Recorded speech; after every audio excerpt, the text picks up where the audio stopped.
Mom, I told you, I can't do anything this weekend. I have to finish this book now.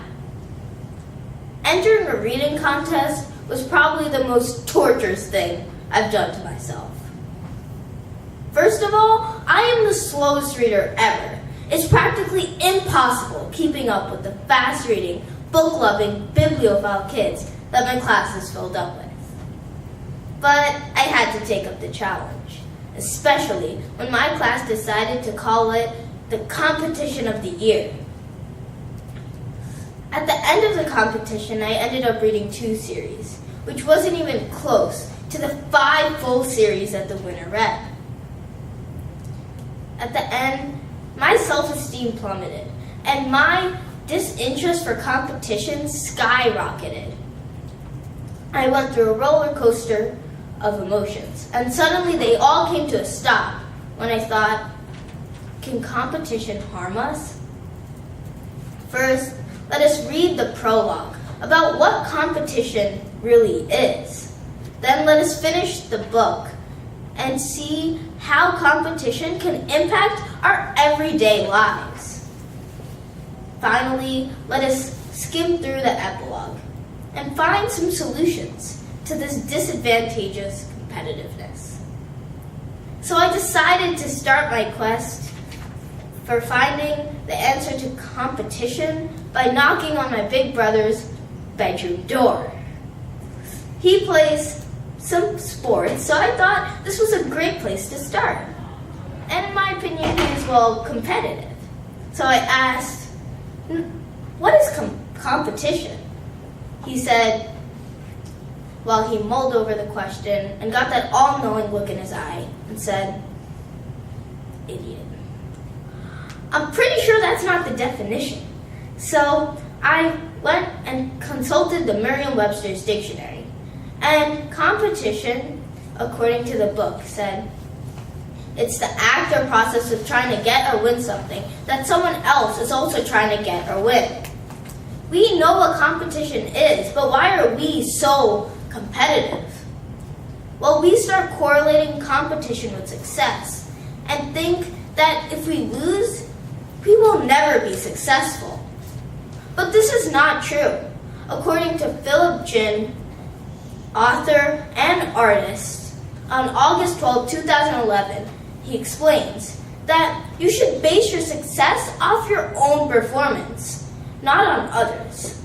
This is completely true because different people work at different paces.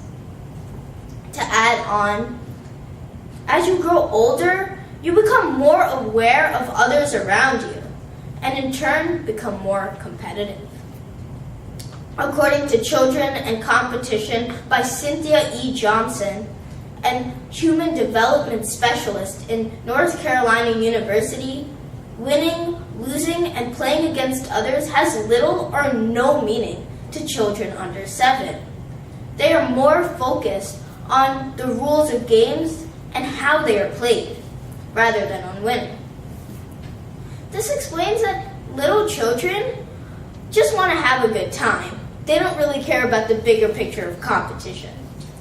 Unfortunately, this happy spirit is soon trampled by the competitive world. Look around you. Why did we all get dressed and come here today? Well, even though my brother will never understand this, competition impacts our daily lives. Every day, every second, we feel the urge to compete. Competition negatively affects children in schools and employees in the workplace. It dampens our cooperation with our employees, and it destroys our creative spirit. Negativity, jealousy, and the win-at-all-cost mentality all are results of this cutthroat competition. According to the Huffington Post, Margaret Heffernan, in her book about why competition isn't everything, investigates our overly obsessive focus on competition. In her view, teaching kids at a young age about competition generates adults who fail at creative thinking and creates a society where collaboration is not taught. I know that I am a big victim of competition. Just waking up for that last slice of pie. I think we all are victims of this. Well, Ken Robinson, an advisor on education in TED Talk, stated, "If they don't know, they will have a go. They are not frightened of being wrong." Now, I don't mean that being wrong is the same thing as being creative. But if you are not prepared to be wrong, you will never make anything original. And as kids grow older to become adults, they have lost this capacity. So, how can we make these negative effects of competition vanish?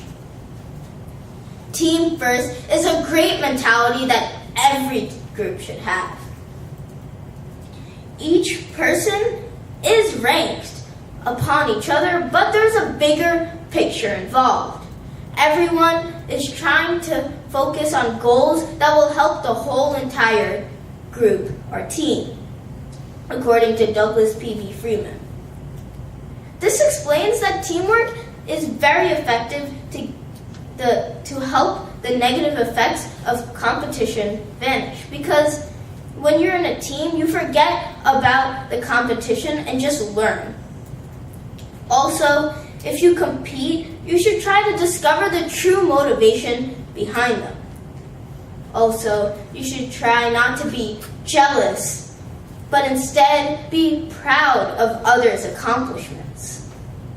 Now, I know that I'm still a really bad reader, but at least I've learned about the negative effects of competition and how we can solve this problem.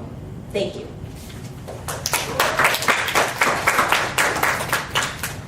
All right, next speaker is